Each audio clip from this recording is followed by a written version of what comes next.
여러분 안녕하세요. 소문난 주식 맛집 주슐랭 진행의 장유리나입니다. 와, 정말 금요일 시장 그래도 다행히 반등에 성공하게 되면서 지금 오름세를 나타내고 있고요. 해리스 부통령, 테마주, 조선, 은행 할 것 없이 지금 섹터별로 강세를 보이는 것들도 두드러집니다. 마지막엔 그렇게 또 오름세를 보여주니까 그나마 다행인가? 이런 또 생각도 드실 것 같은데 오후장 어떤 전략이 좀 필요할지 저희와 함께 하시면서 정말 소문난 주식 맛집 여러분 주슐랭과 함께 여러분들 투자 전략과 그 아이디어 얻어보시면 좋을 것 같습니다. 026958-9082번, 026958-9083번으로 지금 바로 전화 주시면 저희 전화 상담 해드릴 예정이고요. 문자로는 샵 9083번으로 종목명과 매수가 비중 남겨주시기 바라겠습니다. 딜사이트 경제TV는 개인정보 보호법을 현재 준수하고 있습니다. 수집된 개인정보 별도의 동의 없이 사용되지 않는다라는 부분 꼭 기억을 해주시기 바랍니다. 자, 그럼 금요일엔 이분과 함께 시장 얘기 하나하나 풀어볼까 합니다. 딜사이트 S의 전영욱 전문가님 모셨습니다. 전문가님 반갑습니다. 네, 안녕하세요. 전영욱 전문가입니다. 네. 우리 시청자분들 한 주 동안 잘 지내셨나요? 오늘도 이제 우리 시청자 여러분들께 종목 상담 꼼꼼하게 한번 해드리겠습니다. 알겠습니다. 전영욱 전문가님이 지난주 방송에 나오고 분위기가 굉장히 채팅창도 활발했는데 주변의 반응은 좀 어땠습니까? 첫 방송 나간 뒤로요? 주변에서 네. 이제 제 지인분들께서 너무 잘 봤다고 와 진짜 멋있다. 또 종목 상담을 어떻게 그렇게 잘하냐. 그래요? 그런 말씀을 많이 들었거든요. 네네. 네. 너무 뿌듯하셨나 봐요. 너무 뿌듯했죠. 행복했죠. 알겠습니다. 오늘도 행복한 방송 잘 책임져 주시기 바라겠고요. 우리 너튜브에도 지금 전영욱님 어서 오세요 이러면서 우리 겐조님은 형 패기가 좋습니다 이렇게 해주셨는데 패기 있는 우리 전영욱 전문가님과 함께 종목 고민들 시원하게 날려보내시길 바라겠습니다. 지금 전화 문자 여러 가지 나와 있는데요. 그중에서 시장에 대한 좀 얘기 먼저 들어가 볼게요. 오늘 장을 좀 어떻게 보셨는지 별을 5개 중에 몇 개 주실 수 있을까요? 오늘 시장 같은 경우에는 3개 드리겠습니다. 넉넉한 인심입니다. 네. 일단 오늘 같은 경우에는 외국인들이 조금 빠지기 시작했어요. 네. 그래서 이제 코스닥보다는 코스피 중심으로 움직이고 있고 그다음에 이제 개인 그리고 기관이 조금 힘을 써줘서 이 주식시장이 조금은 반등하고 있는 힘을 보이고 있지만 그래도 여전히 부족하다. 아직은 조금 부족하다라고 말씀드리고 싶어요. 아직은 좀 부족하지만 그래도 별 3개는 나쁘지 않다 얘기를 해주셨는데 자세한 설명 듣기 전에 우리가 또 소문난 주식 맛집이잖아요. 음식 표현 같은 걸 안 들어볼 수가 없겠죠. 음식으로 좀 표현해 주세요. 오늘 장은? 오늘 장은 이제 삼겹살 같은 시장이다. 예. 회식이나 아니면 예. 퇴근하고 또 삼겹살 많이 드시는데 그쵸. 삼겹살의 의미가 좀 전영욱 전문가님에게는 어떤 의미인지를 설명해 주셔야 될 것 같아요. 저 같은 경우에는 이제 삼겹살을 사 먹지 않고 많이 구워 먹거든요. 이제 집에서 많이 구워 먹긴 하는데 우리가 밖에서 먹을 때도 많이 굽잖아요. 그렇죠. 근데 여기서 중요한 게 삼겹살이라는 건 우리가 불 조절을 굉장히 잘해야 되거든요. 잘 구워 맛있죠. 네.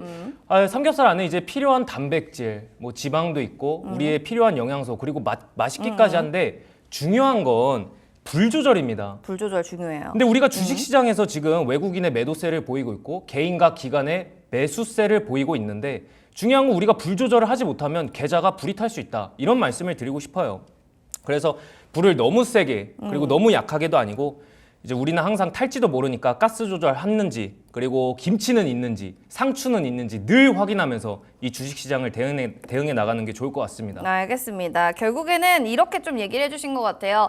불 조절이 중요한 시장인 것 같다. 진짜 맛있는 고기도 막 태워 먹으면 맛없는데 잘 불 조절하셔서 여러분들 계좌도 노릇노릇 익어가게 해주시길 바라겠습니다. 그러면 이제 전화 상담, 문자 상담 봐야 될 것 같은데요. 우리 너튜브 난리 났어요. 종목 불타오르고요. 코미나님 너무 좋아요. 지금 여러분들 너튜브로도 종목 상담 남겨주시기 바라겠습니다. 전화 받아보겠습니다. 시청자님 안녕하세요.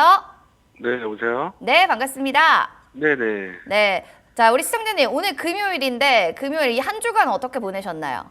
요즘 주식 때문에 너무 힘들어서 좀 쉬고 있습니다. 알겠습니다. 주식 때문에 힘들어서 이 금요일인데도 고민이 많으신 것 같아요. 저희가 좀 응원하는 마음 담아서 전략 잡아드릴 텐데요. 어떤 종목일까요? 삼천당 제약이고요. 삼천당 제약. 네, 21만 원의 비중은 한 20% 정도 들고 있어요. 알겠습니다. 삼천당 제약을 딱 매수하실 때는 어떤 이유에서 이 매수 타점을 딱 잡고 들어가셨어요?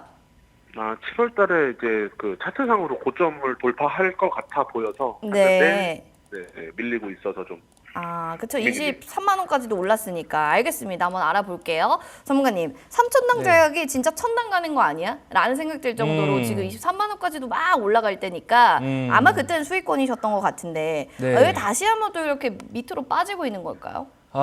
우선 우리 시청자님이 매수하신 금액이 21만 원이라면 매수하신 지 얼마 안 되신 것 같아요. 맞아요. 최근에. 네, 최근에 이제 바이오 그리고 이제 시밀러 바이오 제약 관련주들이 많이 뜨면서 우리 시청자님이 거기에서 이제 같이 탑승하시지 않으셨나 싶습니다. 근데 결론적으로 제가 말씀드리자면은 일단 PBR이 8배 되는 종목이기 때문에 조금은 고평가 가치주라고 말씀드리고 싶어요. 우리가 주식을 매수할 때 고평가보다는 그래도 어느 정도 고평가여도 8배 이하에서 즉 1배에서 2배 이하 정도까지는 괜찮지만 8배는 조금 높기 때문에 우리 시청자님이 조금 많이 높은 가격에서 매수하셨다고 말씀드리고 싶어요. 근데 여기서 중요한 사실이 하나 있습니다. 이제 우리 미국 대선이 있죠? 미국 대선에서 이제 바이든 대통령이 미국에서 이제 비만 치료제가 너무 비싸다. 이제 그 가격을 조금 하락시켜라. 이런 소리를 했거든요. 그래서 미국 주식에서 이제 노보디스크 그리고 릴리 같은 회사들이 이제 주가가 하락을 하기 시작했죠. 거기다가 이제 우리가 미국의 대선이 있으니까 거기서 트럼프는 이런 발언을 했습니다. 그렇다면 우리나라에 있는 비만 치료제가 비싸다면 내 입장에서는 내가 만약 트럼프라면은 내 입장에선 국내 제약 산업 경쟁력을 가진 이제 국내 바이오 산업에서는 꽤 괜찮다. 우리는 수입을 해도 괜찮다. 그런 부분에서는 왜냐하면 또 한국이 제약 바이오 쪽으로 실력도 좋고 해서 우리는 수입을 할 의향이 있다라는 말을 발언을 했습니다. 그래서 이제 바이오 시밀러 관련주들이 조금 뜨기 시작했는데요. 만약에 이제 우리가 아직은 우리 시청자님이 지금은 수익 구간이 아니신데 11월에 있을 대선이 있잖아요. 네. 거기까지는 이제 조금씩 기다려 주신다면은 이제 수많은 호재 속에서 또 한 번 반등을 줄 거기 때문에 이 부분 참고하셔가지고 우리 시청자님이 매수하신 21만 원 선은 충분히 뚫을 수 있을 것으로 보입니다. 자, 그러면은 제가 기업 분석을 먼저 보여드릴게요. 기업 분석 먼저 보시면 밑에 보시면 이제 매출액 대비 영업이익이 무슨 색깔로 있죠? 검정 색깔로 흑자입니다. 물론 2022년 4분기에서는 122억이었다가 96억으로 떨어진 바가 있어요. 하지만 그럼에도 불구하고 중요한 건 유보율이죠. 부채 비율이 지금 36%밖에 되지 않고 유보율이 1000% 이상을 넘어서 1796%를 기록한 바가 있다면 이 회사 또한 되게 안전하다고 말씀드리고 싶어요.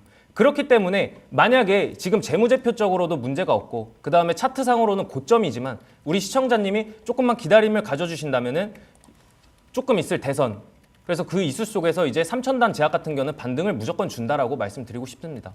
그렇게 된다면 21만 선에서는 충분히 뚫을 수 있기 때문에 다만 저하고 약속하셔야 될 게 있어요. 다시 한번 제가 재무제표를 한번 보여드릴게요. 재무제표에서 청산가치라는 게 있어요. 그리고 제가 앞서 말씀드렸듯이 PBR이 8배 이상은 고평가 가치주기 때문에 고평가 가치주는 오래 갖고 있는 게 아닙니다. 어느 정도 이슈성 그리고 테마성이 합쳐져서 그만큼 올라간 거기 때문에 우리가 이 종목을 오래 보유하면 보유할수록 시청자님 마음이 조금 힘들어질 수 있어요.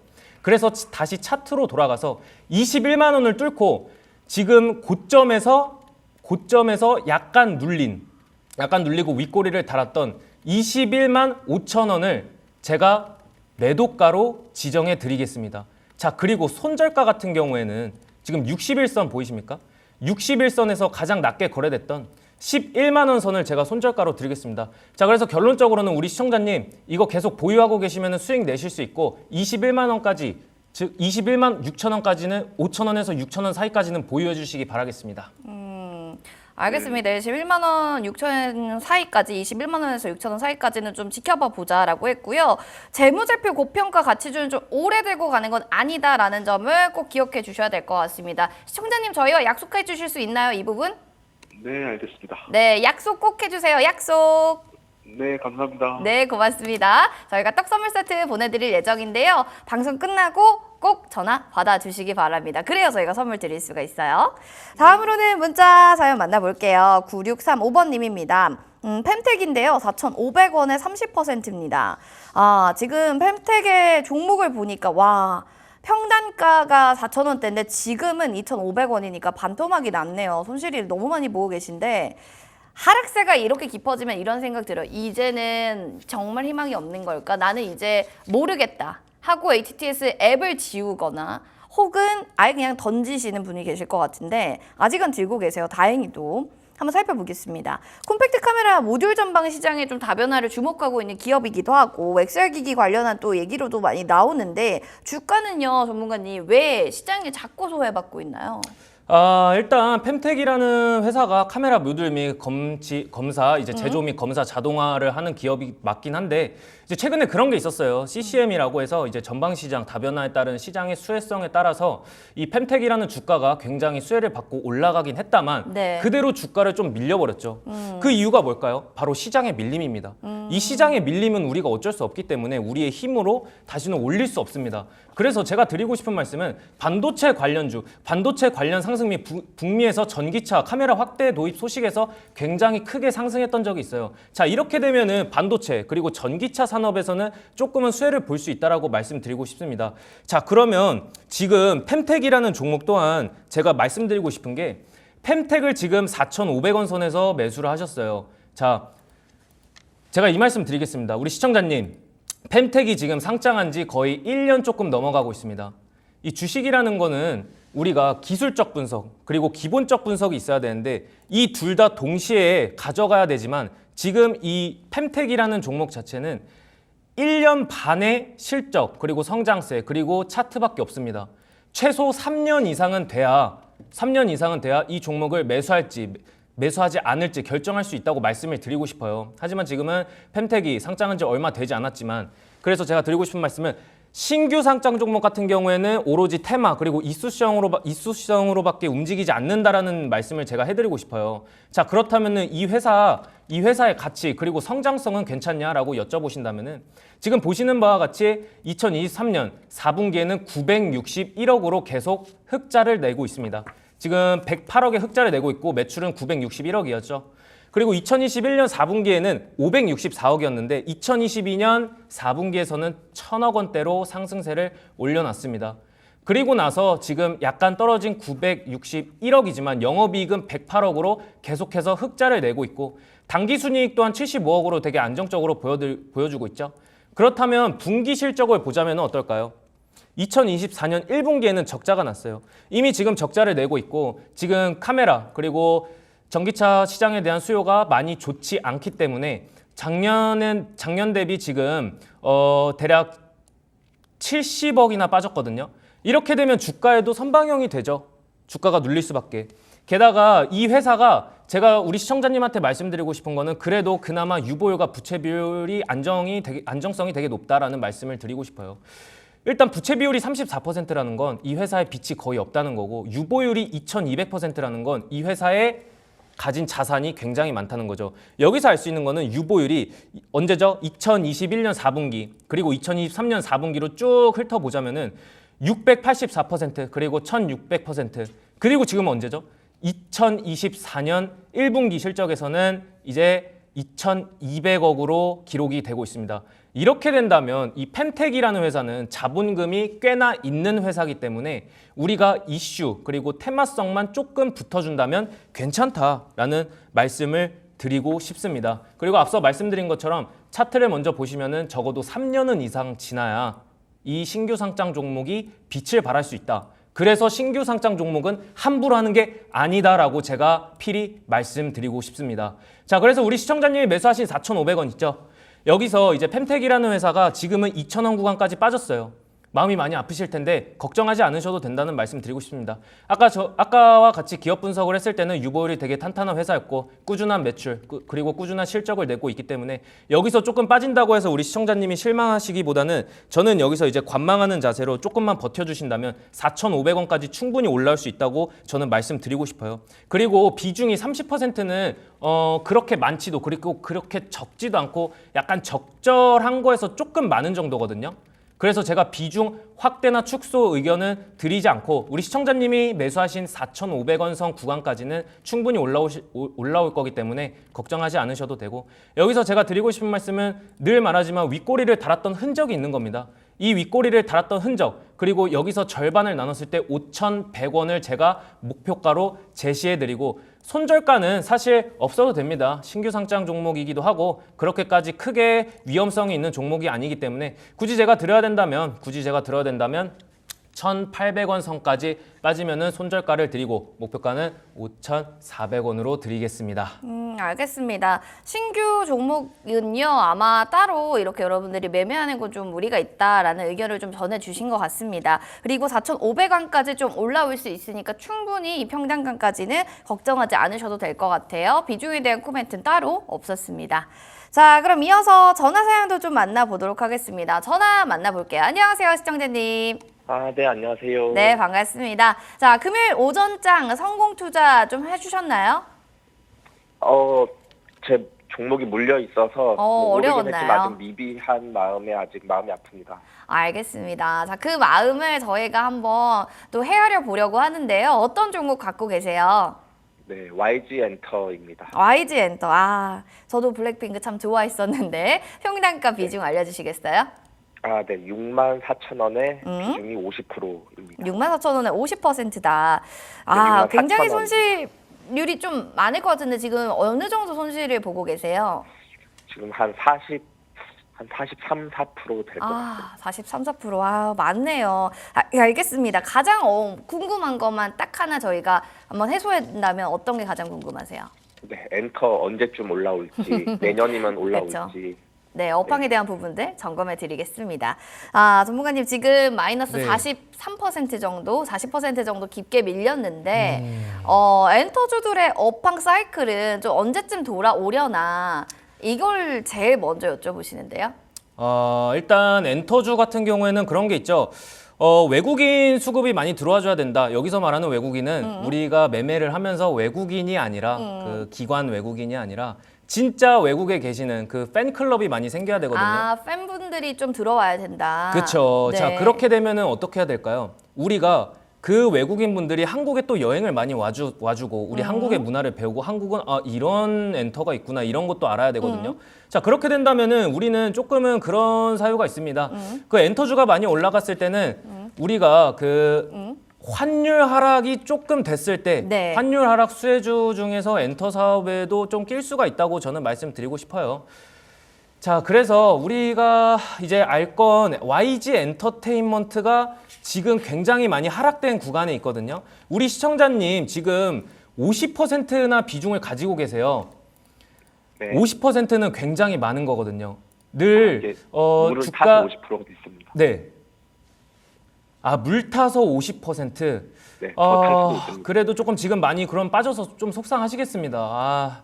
하지만 이런 게 있습니다. 최근에 이제 KB증권에 의하면은 목표 주가가 6만 원에서 4만 8천 원으로 하향 조정이 됐지만 캐시카우를 역할을 하고 그 캐시카우로 활동하고 있었던 이제 블랙핑크가 있었죠.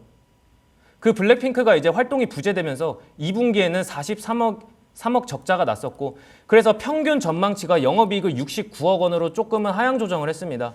그리고 올해 영업이익 기준으로 이제 기존에서 45억에서 그리고 45억에서 30억으로 조금 하향 조정하는 추세를 그렸고요. 이번 영업이익도 조금은 이제 하향 추세를 그리면서 조금은 지지부진할 거다라는 것을 예상하고 있습니다. 자, 그럼에도 불구하고 저는 홀딩 의견을 드리고 싶어요. 이유가 뭐냐면 이번 연도 하반기에 그런 소식이 있었습니다. 투애니원 아시죠, 우리 시청자님? 네. 그 투애니원이랑 이번 연도 하반기에 블랙핑크랑 합작을 한다고 들었습니다.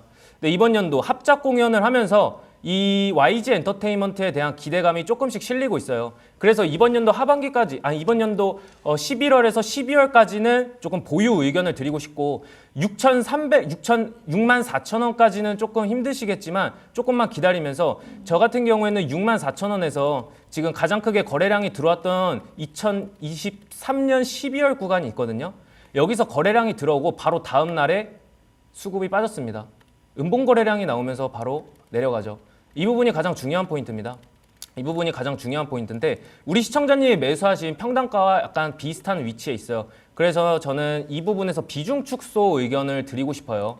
이제 하반기 되면은 이제 YG 엔터테인먼트에 대한 기대감 그리고 투애니원, 블랙핑크의 합작 공연이 있고 거기서 또 수혜를 볼 수 있는 YG 엔터테인먼트 종목이기 때문에 우리 시청자님이 매수하신 6만 4천 원 구간에서 조금 비중 축소를 하면서 6만 4천 원 그리고 6만 3천 원에서 6만 5천 원까지는 우리 시청자님이 이 구간에서 비중 축소를 해주시는 것을 제가 제시해드리겠습니다. 네. 시청자님 그 비중을 좀 축소를 해야 된다라는 좀 의견을 받으셨는데 업황적인 측면에 대한 궁금증은 좀 해소가 되셨나요? 네. 그래도 블랙핑크와 21 소식에 좀 가지고 가보고 네. 또 전문가님 말처럼 좀 이따가 나중에 비중 축소를 해보도록 하겠습니다. 알겠습니다. 그래도 너무 이렇게 우울해하진 않으셔서 저희도 기분이 한결은 좀 가벼운 것 같습니다. 응원하는 마음 담아서 저희 떡 선물 세트 드릴게요. 드시고요. 후기도 좀 남겨주세요. 네. 알겠습니다. 네, 고맙습니다. 자, 이렇게 네, 해서 저희 감사합니다. 방송을 통해서 당첨되신 분들은 선물 저희가 방송 끝나고 제작진 전화를 꼭 합니다. 전화 받아주셔야지 저희가 또 배송해 드릴 수 있으니까요. 받아주시고 또 궁금증들도 하나하나 남겨주시면 될 것 같습니다. 다음으로는 1618번님의 HLB 살펴볼까요? 지금 91,000원에 30% 비중이요.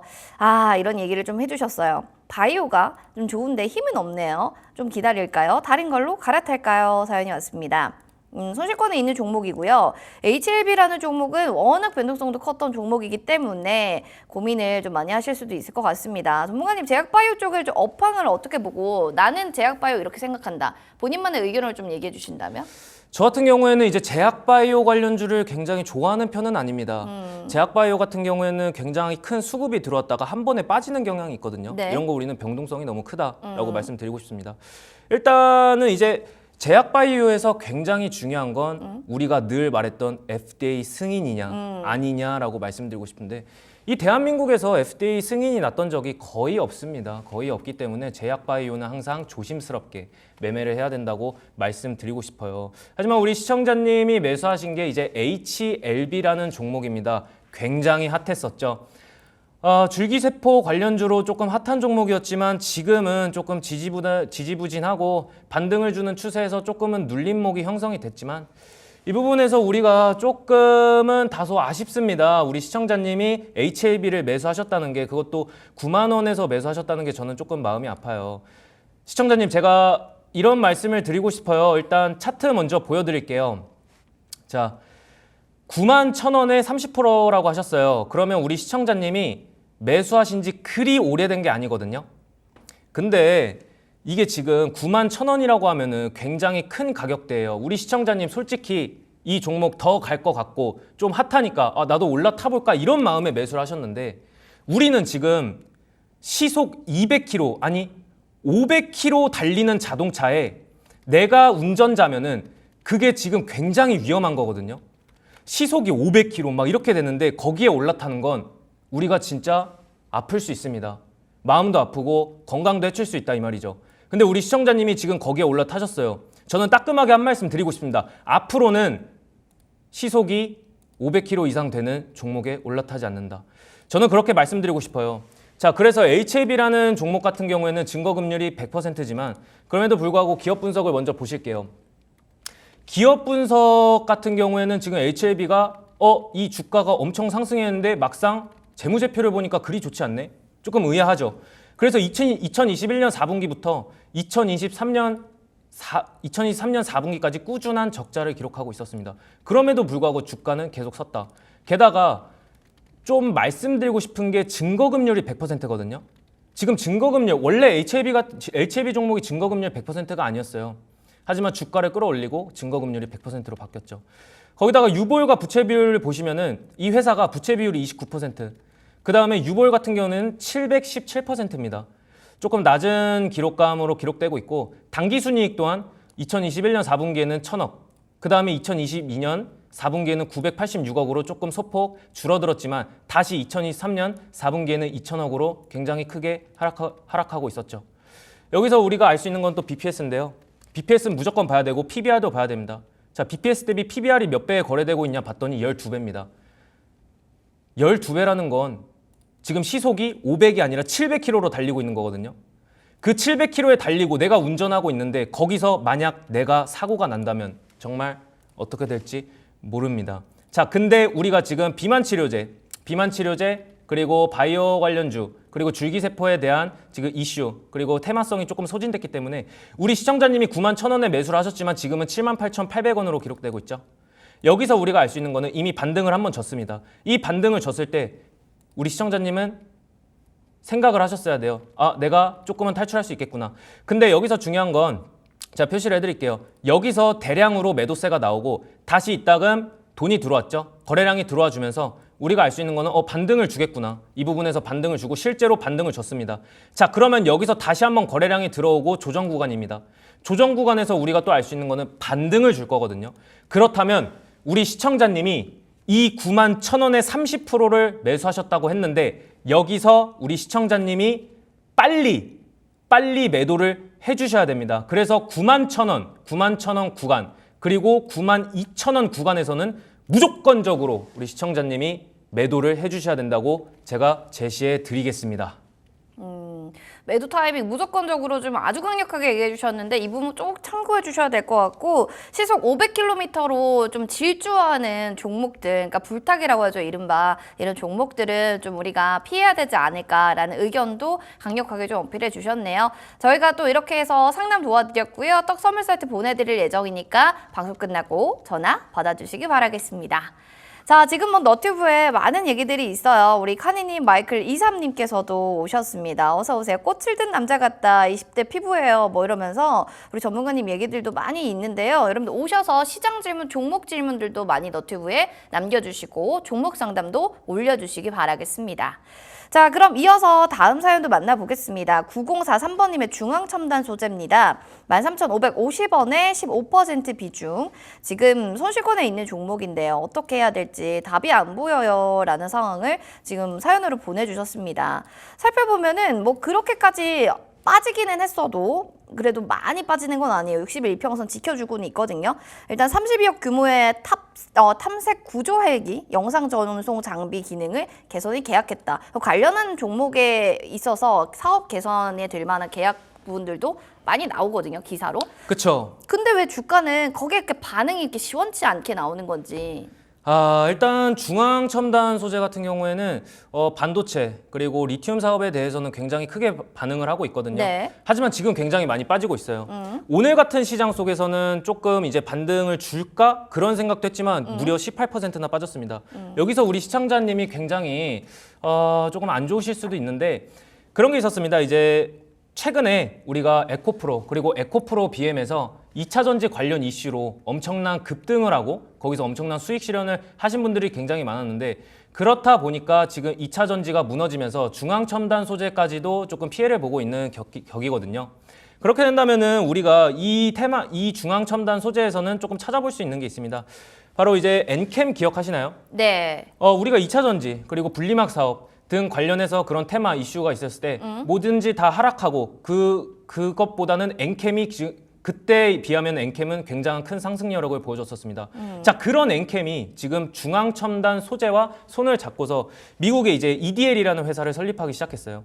자, 그럼 미국 현지의 리튬형 사업을 미국 현지 합작법인으로 설립을 하고 있고 그런 이슈성이 있는데 중요한 거는 우리가 해외에 합작법인 회사를 설립한다고 해도 지금 이 중앙첨단 소재 같은 경우에는 직접적인 이슈가 없습니다. 직접적이지 않기 때문에 지금은 간접적으로 이슈성이기 때문에 이렇게 빠지는 거라고 볼 수 있고 국내 시장 또한 지금 상황이 그다지 좋지 않은 실적으로 조금은 다소 힘든 모양새지만 중요한 거는 이제 중앙첨단 소재 우리 시청자님이 매수하신 13,500원 부근까지 올 거냐 그 부분이 가장 중요한 거죠.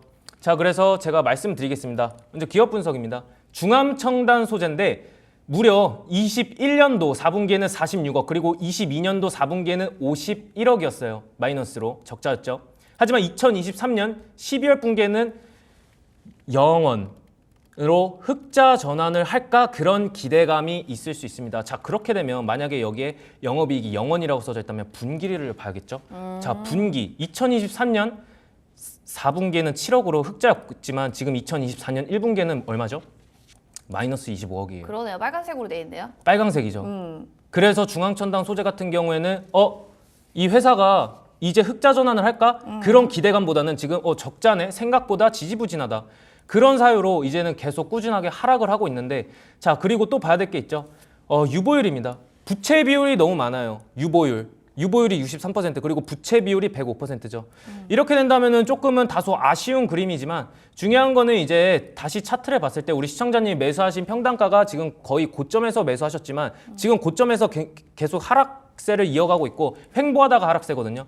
대부분은 이제 횡보하다가 하락세를 이어가지 않고 횡보하다가 상승세 반등을 주지만 지금 하락세를 탔을 때 다음 주 그리고 다다음 주 중으로는 반등을 좀 줄 수 있을 거라는 말씀을 드리고 싶습니다. 반등이면 좀 긍정적인 시그널이네요. 그렇죠. 하지만 우리 시청자님이 매수하신 13,500원 구간까지는 약간은 어려울 수 있다고 말씀드리고 싶어요. 자, 그래서 13,000원 구간, 12,800원에서 13,000원 구간까지 올라왔을 때는 우리 시청자님이 비중 축소로 인해서 비중 축소를 해주셨으면 좋겠다는 의견 제시해드리고 싶습니다. 비중 축소 좀 하자. 네. 지금 너튜브에서 소외 첨단 소재다 막 이렇게 하면서 많은 분들이 이래서 주르륵 내려가니 국장 못한다 하는데 일단은 그래도 시청자님 지금 사연 보내주신 우리 9043님번님께서는 일단 다음 주 반등을 이용해서 비중을 꼭 축소해 주시는 걸 저희가 권고드리겠습니다. 직접적인 모멘텀이 아니면 주가도 좀 반응하지 않는다라는 부분들도 저희가 투자할 때 좋은 아이디어를 좀 얻을 수 있을 것 같네요. 이렇게 해서 종목에 대한 고민들 하나하나 해결해 봤고요. 이번 주에 저는 상담 신청했는데 못 받았고요. 채택 안 됐어 하시는 분들 다음 주에도 저희 종목 상담 열리니까요. 12시 15분에 바로 전화 문자 남겨주시기 바랍니다. 자, 그럼 이어서 전영국 전문가님의 종목들 흐름은 좀 어떻게 되는지 궁금하시죠? 수익률 그럼 화면 통해서 만나보겠습니다. 자, 전영국 전문가 픽 술게 맛입니다. 탑1 먼저 종목 보면 서암기계공업입니다. 지난주에 말씀을 해주시자마자 벌써 최고가 상승률 14.11%까지 껑충 뛰어오른 종목 될 텐데요. 와, 말하자마자 오르니까 신기하죠? 하나씩 종목 리뷰 들어갑니다. 자, 그럼 먼저 첫 번째로는 이 종목부터 볼게요. 우리인 PTS입니다. 손절가를 아쉽게 20원 차이로 터치를 했기 때문에 반등에 대한 또 시그널들 긍정적으로 좀 볼 수 있을 것 같은데 못 사신 분들이 사면 좋나요? 아니면 지금 갖고 계신 분들도 그냥 쭉 들고 가도 됐나요? 손절가는 물론 터치는 했지만 저는 무조건 홀딩 의견 드리고 싶습니다. 무조건이 예. 단어가 붙는 이유가 있을까요? 지금 이 손절가를 터치해서 이제 우리 시청자분들 중에서 손절을 하셨던 분들은 조금 이제 다소 아쉽겠지만 이제 우린 PTS 같은 경우에는 실적으로도 굉장히 좋은 방향성으로 이어가고 있고 3년 내내 흑자를 이어가고 있고 유볼 부채 비율 또한 탄탄한 회사이기 때문에 기술적 분석으로 봤을 때는 전혀 문제가 없었고 다소 아쉽지만 우리 시청자님 계속 끌고 가실 분들은 계속 홀딩 의견 드리고 싶습니다. 계속 홀딩 의견을 좀 얘기를 해주셨고 들고 가기에 너무 좋다라고 하니까 또 이야기해 주시기 바랍니다. 다음으로는 서암기계공업입니다. 지금 14.11% 일주일 만에 10%가 나는 수익 나는 종목을 여러분들이 실제 계좌에서 있냐 하면은 사실 많지는 않으실 거예요. 근데 지금 서암기계공업이 그 중에 하나가 될 텐데요. 선방해주고 있는 종목 목표 지금 1등으로 했던 종목인데 1등 효자 종목이 될 수 있을까요? 없을까요? 전문가님 그게 저는 궁금하네요. 저는 네? 될 수 있을 거라는 가능성이 굉장히 크다고 생각합니다. 나의 원픽 네. 1등 효자 종목이 될 거다. 네. 알겠습니다. 그럼 자세한 또 전략 잡아주세요. 자, 일단 서암기계공업 같은 경우에는 지금 계속 우상향 방향세를 전환하고 있었고 물론 어제 다소 아쉬운 그림으로 목요일 날에 하락세를 보였지만 여기서는 조금 아쉬웠습니다. 하지만 오늘 다시 반등을 주면서 회복세를 이어가고 있죠. 근데 서암기계공업 같은 경우에는 이제 공작기계 그리고 우크라이나 재건 관련주로 좀 튼튼한 회사고 실적 또한 굉장히 튼튼하기 때문에 우리 시청자분들이 계속 홀딩 해주시고 저는 이 종목이 저한테 좀 고마움을 줄 수 있는 종목이라고 또 생각을 하겠습니다. 고맙다 서암기계공업 이렇게 외치면서 오늘 전문가의 마무리를 하는 것 같습니다. 지금 많은 분들이 서암은 무조건이야 무조건 이러면서 지금 얘기해 주시는데요. 시청자분들도 이제 이후에 나올 수익의 맛에 어떤 종목이 등장할지 기대해 주시기 바라면서 저희 또 프로그램의 꽃이죠. 퀴즈 타임이 이제 있을 예정입니다. 어떤 종목을 원픽으로 가져오셨을지 수익의 맛 힌트 화면으로 만나보겠습니다. 자, 수익의 맛 힌트입니다. 이응, 피읍, 이응, 기읍, 이응, 디귿. 와, 6글자의 초성이고요. 자세한 설명 한번 얘기해 주세요, 전문가님. 어떤 내용인가요? 저게 이제 좀 가까이 보면은 이제 공장 경비, 본사 경비라고 하고 이제 계속 비용, 총 생산 뭐 이런 게 써져 있거든요. 가계분가. 저 네. 그 생각도 들고요. 이제 재무제표와 관련이 있다. 이렇게 말씀드리고 싶습니다. 재무제표와 관련이 있다 하니까 아파 이거 안다 뭐 이렇게 우리 꿈돌이님은 이렇게 얘기해 주시고 우리 댓글창에도 뭐 다양한 의견들이 있어요. 그래서 지금 여러분들 보시면서 이게 무슨 지금 초성인가 모르겠다 하시는 분들은 그냥 막 재밌는 답변들 올려주셔도 저희가 선물을 드릴게요. 5파 이거 운동, 2파 이 구안돼 뭐 다양하게 나왔어요. 너무 어려운 것 같으니까 조금 힌트를 더 주신다면? 이제 우리가 주식을 하면서 흔히 볼 수 있는 건데, 재무제표 아니에요? 그쵸? 재무제표죠. 네. 그거와 관련된 회사예요. 그 재무제표와 관련된 회사다. 네. 지금 우리 댓글에는 아예 우리 전문가님이 의견을 주셨던 종목은 나오진 않고요. 우파, 아구, 야동 뭐 여러 가지 얘기, 우파, 구, 안파 뭐 다양한 얘기들이 있는데 모르시는 분들이 많은 것 같아서 아예 네. 종목명을 오픈해 주세요. 네, 종목명은 바로 FN 가이드입니다. FN 가이드. 네. 좀 어려웠어요. 그렇죠? 네. 자, 자세한 설명 들어볼까요? 일단 FN 가이드 같은 경우에는 이제 금융시장에서 이제 재무제표 그리고 정보를 제공하고 있고, 최근에 이제 제가 FN 가이드를 가져온 이유가 뭐냐면요. 더그룹 콘텐츠와 협약을 맺어서 이제 제휴 협약을 맺었고, 이제 거기서 국내 주식뿐만 아니라 해외 뉴스까지 이제 진출을 한다는 그런 소식이 있었습니다. FN 가이드라는 종목 자체는 조금 생소하실 거지만 연평균 매출액은 꾸준히 상승하고 있고, 그리고 중요한 거는 FN 가이드는 중요한 건 매매하실 때 차트가 굉장히 이쁩니다. 차트, 기술적 분석을 했을 때 굉장히 이쁘기 때문에 이 FN 가이드를 제가 제시해드렸고, 매수가는 7,600원에서 7,500원 드리고 싶습니다. 7,500원 드리고 싶고, 목표가는 8,500원까지 드리겠습니다. 알겠습니다. FN 가이드를 이제 서암기계공업에 이어서 두 번째 효자 종목으로 생각하시는 것 같은데요. 일단 보면은 연평균 매출액이 꾸준히 상승을 하고 있는 점, 실적적인 측면을 바라보신 것 같고요. 이제는 더그룹 콘텐츠 제약의 협업 이런 부분들도 긍정적인 것 같습니다. 7,500원에 7,600원 지금 매수가, 목표가는 8,500원, 손절 라인 6,600원으로 가격 전략 잡아주셨는데요. 이 부분 잘 참고해 주시기 바랍니다. 다음으로는 또 수익의 맛 두 번째 종목도 들어갑니다. 여러분들 힌트 또 나가니까요. 많이 맞춰주시기 바랄게요. 두 번째 힌트 보여주세요. 자, 수익의 맛 힌트, 피읍, 리을, 이응, 디귿 네 글자의 초성이고요. 자세한 설명 들어보겠습니다. 이제 사진으로 보면은 지하철이거든요. 우리가 흔히 지하철에서 볼 수 있는 것들이에요. 딱 지하철을 타다가 뒤돌아보면 뭐 이런 게 있구나. 뭐 그런 거와 연관이 돼 있죠. 뒤에 보면은 뭐가 붙어 있을까요? 뭐 광고, 뭐 그런 게 많이 붙어 있죠. 광고 쪽 봐야 되나 철도 쪽 봐야 되나 기계를 보는 건가 여러분 헷갈리시죠? 저도 좀 고민이 많이 되는데 지금 우리 프로야구 뭐 이렇게 강력 프로야구도 있고 퍼레이드, 파란 우동, 팔이 있다 뭐 다양하게 있는데 지금 뭐 다양한 얘기들 중에서 종목을 막 얘기해 주셨는데 그 중에 마음에 드는 거 있습니까? 퍼레이드, 프로야구, 파라 안 돼 뭐 이렇게 있는데 어떤 게 마음에 드세요? 프라이드도 있고요. 저는 파라 안 돼가 마음에 드네요. 파라 안 돼. 카니님, 우리 네. 카니님께 한마디 해주세요. 애청자님이시거든요. 우리 카니님, 오늘 진짜 상한가 수익 내주십시오. 고맙습니다. 화이팅 하시고 카니님 오늘 또 영상 편지 남겨주셨는데 답변해 주세요. 자, 그럼 종목에 대한 얘기 해볼게요. 어떤 걸까요? 피읍, 리을, 이응, 디귿은? 일단 종목명은 플레이디입니다. 플레이디. 네. 좋습니다. 자, 플레이디는 어느 쪽으로 좀 모멘텀을 보고 계신 건지 한번 이야기 들어볼게요. 일단 최근에 그런 사건이 있었죠. 이제 최근에 이제 위메프 그리고 티몬 사태, 머지머니 사태가 있었습니다.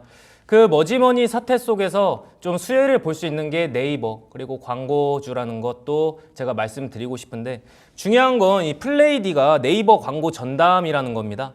네이버 광고 전담, 그리고 그 안에서 우리가 할 수 있는 매매 그리고 수혜, 우리가 볼 수 있는 대로 다 봐야죠. 이 시장에서 수혜를 볼 수 있는 건 계속 봐야 되고, 머지머니 사태로 굉장히 안 좋은 사태가 일어났지만 그럼에도 불구하고 수혜를 받을 수 있는 종목이 있다라고 말씀드리고 싶습니다.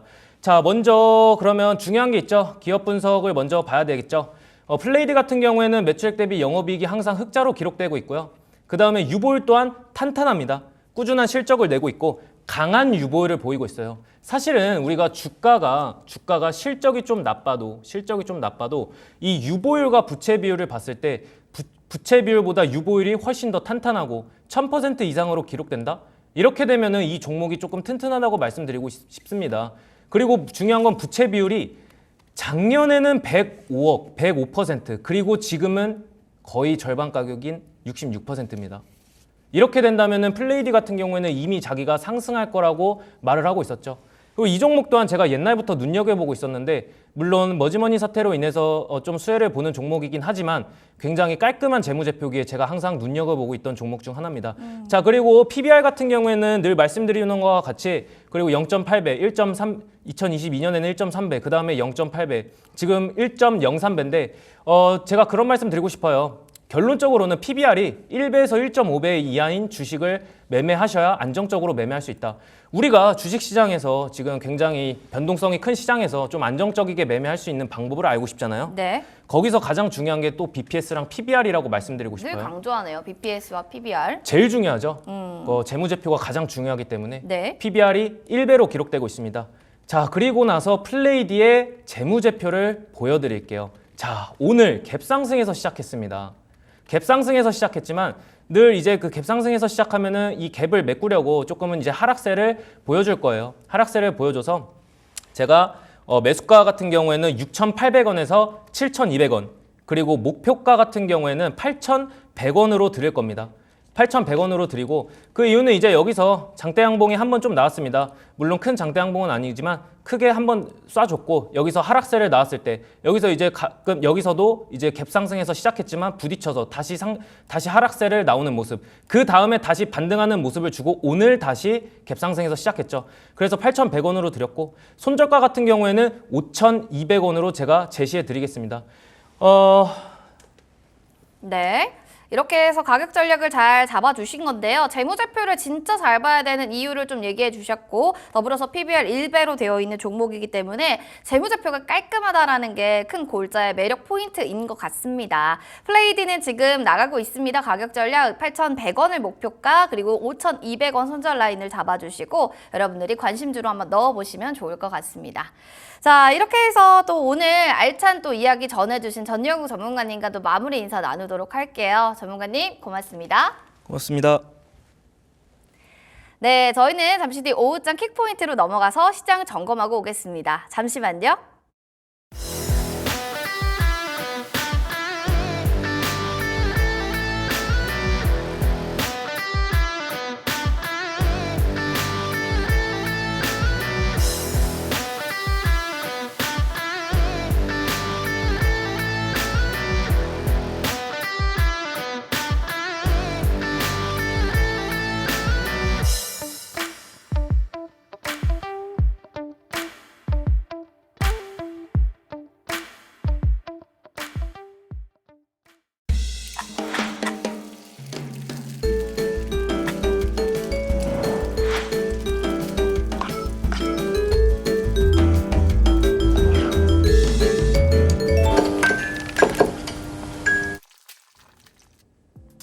네, 오후장 킥포인트 황윤기입니다. 오늘도 시장에서 주목하고 있는 상승업종과 하락업종 알아보고 오후장 전략까지 챙겨보도록 하겠습니다.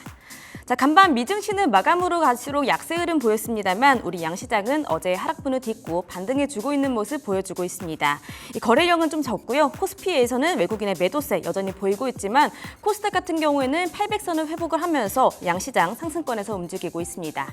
자, 그러면 이 같은 시장 안에서 상승업종 그리고 하락업종 알아보도록 하겠습니다. 가장 먼저 상승업종 알아보시죠. 자, 오늘의 상승업종은 단연 조선주 올라와 있습니다. 이 신조선가 최고점의 호실저까지 자세한 종목별 흐름 살펴보시죠.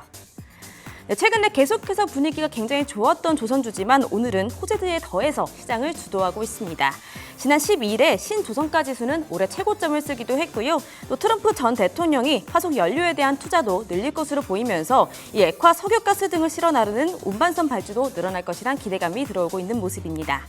자, 거기에 더해서 간밤 JP모건이 현대그룹 조선사에 매수 의견을 내면서 투심이 조금 더 올라가고 있고요. 이 발표된 조선주들 실적도 어닝 서프라이즈를 나타내면서 관련주들 상승을 보여주고 있습니다. 자, 요즘같이 변동성이 강한 업종에서 굉장히 안정적인 업종이라고 하면서 기대감 들어오고 있고요. 외국인들의 투자자들이 매수세 보이고 있다는 점 체크해 보시면 좋겠습니다. 자, 오늘 가장 상단에 HD 현대중공업 올라와 있습니다. 15%대 상승불 켜주고 있는데요. 호실적 발표를 하면서 조선주들 강세 이끌어주고 있죠. 그 뒤를 이어서 STX 중공업 그리고 HD 현대미포도 10%대 이상의 상승을 켜주고 있는 모습입니다. 역시나 2분기 매출, 어닝 서프라이즈 쓰면서 장 초반 52주 신고가 썼던 HD 한국조선해양도 빨간불 강하게 켜주고 있는 모습입니다. 자, 이번 소요 실적은 특별한 일회성 요인 없이 이뤄졌다는 점에서 더욱더 긍정적으로 보고 있는 분위기 들어오고 있습니다. 또 뒤를 이어서 삼성중공업도 9%대 상승불 켜주고 있는 모습입니다. 자, 이렇게 상승 업종으로 조선주 알아봤고요. 다음으로는 떨어지고 있는 업종도 알아보도록 하겠습니다. 자, 오늘 떨어지고 있는 업종은 2차 전지 올라와 있습니다. 전기차 캐즘 여파에 어닝 쇼크까지 역시나 자세한 종목별 흐름 알아보시죠. 자, 그간 별다른 호재가 보이지 않았던 2차 전지 섹터였습니다. 이 전기차 수요 둔화 우려가 부각이 되면서 오늘 2차 전지 주가들 전반적으로 내림세 보여주고 있는데요. 이 전기차 대장주 테슬라가 2분기 어닝 쇼크를 보여주면서 9%대 하락을 보여줬었는데 그러면서 LG 에너지 솔루션 등 52주 신저가 보여줬던 2차 전지 섹터였습니다. 이 실적 발표들이 지금 나오고 있는데요. 실적 발표도 결과들이 좋지가 않으면서 내림세 전반적으로 보고 있는 상황이죠. 자, 가장 상단에 포스코 퓨처엠 올라와 있습니다. 5%대 내림세로 가장 큰 폭의 하락률 보여주고 있는데요. 먼저 실적 어닝 쇼크를 발표를 했었죠. 그러면서 1년 5개월 만에 장중 최저가를 쓰기도 했습니다. 기존에 계획했었던 국내와 캐나다 양극재 공장 가동의 이 시점도 일부적으로 지연이 될 것으로 예상이 되면서 큰 폭의 하락률 보여주고 있고요. 그 뒤를 이어서 솔루스 첨단 소재도 4%대 하락률 보여주고 있습니다. 테슬라 어닝 쇼크에 52주 신저가 썼던 LG 에너지 솔루션 오늘도 1.65% 하락률 보여주고 있고요. 전기차 캐즘 여파로 배터리 핵심 소재인 양극재의 영업 환경이 어렵다는 이유로 증권가들의 목표가가 내려가고 있는 LG 화학도 1.28% 하락률 보여주고 있습니다. 또 코스닥에서도 에코프로 BM 1.49% 하락불 켜주고 있는 모습이네요. 자, 이렇게 상승업종으로 상승업종 그리고 하락업종 알아봤습니다. 더 자세한 내용은 바로자산운용의 윤정신 산모님 모시고 말씀 들어보도록 하겠습니다. 윤정신 산모님 안녕하세요. 네, 안녕하세요. 네, 반갑습니다. 자, 양시장 일단 어제 하락을 딛고 반등해 주고 있는 모습을 보여주고 있기는 합니다. 저희 오후장 전략은 어떻게 짜면 좋을까요? 네, 다행스러운 부분이죠. 어제 하락이 상당히 좀 무서웠던 이유가 지지선 근처까지 갔기 때문이었는데요. 단기적으로 좀 많이 하락한 부분도 걱정스럽긴 했었고, 지지선 이 121선을 깨고 내려가게 되면 여기서부터는 이제 문제가 좀 커지는 거죠. 이 한없이 좀 떨어질 수가 있습니다. 차트상으로도 2709포인트가 지지선으로 작용을 했고, 여기가 만약에 아래로 지지선이 깨지게 된다면 2600포인트까지 좀 열려있는 그런 상황이었고, 전체적으로 미국 증시도 최근에 분위기가 좀 좋지 않았다라는 점, 외국인 계속 판다라는 점, 이런 부분들이 시장이 상당한 우려움을 좀 자아내는 그런 상황들이었는데, 오늘 다행스럽게 시장 반등하고 있죠. 굉장히 많이 올라가는 건 아닙니다만 2730포인트 지지선에서 그래도 좀 올라가는 그런 모습들을 좀 보여줬고요. 이 기관이 상당히 좀 많이 사고 있습니다. 이 기관의 매수가 들어오면서 개인들의 이런 매도들을 기관이 받아가지고 올라가는 그런 모습들도 있고요. SK 하이닉스 사실 강보합 정도긴 하지만 그래도 어제 너무 많이 떨어졌죠. 나쁜 실적이 아니었는데요. 반도체에 대한 우려감들, 하반기 HBM에 대한 우려감들 이런 부분들이 복합적으로 좀 겹치면서 SK 하이닉스 어제 굉장히 많은 그런 매도가 나왔고, 이 수급적으로도 SK 하이닉스의 이 외국인 매도가 어제 굉장히 많았죠. 7,100억이었습니다. 근데 이 어제 외국인이 코스피 시장을 6,700억 팔았거든요. 그러니까 외국인은 SK 하이닉스 한 종목만 거의 어제 다 팔았다라고 봐도 될 정도로 SK 하이닉스 상당히 좋지 못한 그런 모습들 보여줬는데, 오늘 그래도 하락을 굉장히 많이 되돌리지 못했습니다만 강보합 정도로 만들었다라는 게 오전장의 긍정적인 모습이 있고요. 그리고 어제 SK 하이닉스가 우려스러웠다라면 오늘은 현대차죠. 현대차가 상당히 많이 하락을 했었습니다. 이 장중에 7.75%까지 하락을 하면서 굉장히 많이 하락을 했었거든요. 현대차도 코스피 지수 차트와 마찬가지로 121선에 어제 걸쳐 있었는데 오늘 121선 아래로 깨면서, 지지선 아래로 깨면서 좀 내려왔죠. 그리고 하락폭도 굉장히 컸습니다. 상당한 우려감들이 있었는데 업황에 대한 불안감이었죠. 이 미국에서 포드가 실적이 안 좋게 나오면서 현대차 자체는 실적이 좋거든요. 현대차 실적도 좋고 주주환원책 이런 여러 가지 주식을 살 만한 그런 요인책을 제시했음에도 불구하고 현대차 업황에 대한 우려감으로 주가가 많이 떨어졌었는데 오늘 지금 계속적으로 지금 연기금 중심으로 해서 이 기관들이 오전장 좀 지나고 나서부터는 조금씩 담아가면서 낙폭을 줄여가고 있는 그런 모습입니다. 이 상승하는 섹터들도 오전장에 본다라면은 은행 업종이 가장 눈에 띄죠. 오늘 외국인이 시장은 매도를 하고 있는데요. 금융업, 은행, 보험 쪽 섹터는 1,754억 원 순 매수를 하고 있습니다. 그만큼 여기를 좋게 본다라는 얘기거든요. 이 은행주들 그리고 보험주들 굉장히 이 좋은 모습을 보여주고 있고, 그리고 사실 여기에 HD 한국조선해양이 이 금융업 섹터로 들어가 있거든요. 그 뭐 이런 부분들도 좀 영향은 있습니다만, 어쨌든 은행, 보험 그리고 조선주들도 상당히 좋죠. 오늘 운수 장비 섹터로는 외국 기관의 매도가 잡힙니다. 현대차와 기아 매도하고 있는데, 근데 여기에 HD 현대중공업, 삼성중공업, 하나오션, 이 조선주들이 포진되어 있죠. HD 현대 미포조선까지. 이 조선주들이 거의 폭등하는 수준으로 오늘 굉장히 강하게 좀 올라가고 있다는 점.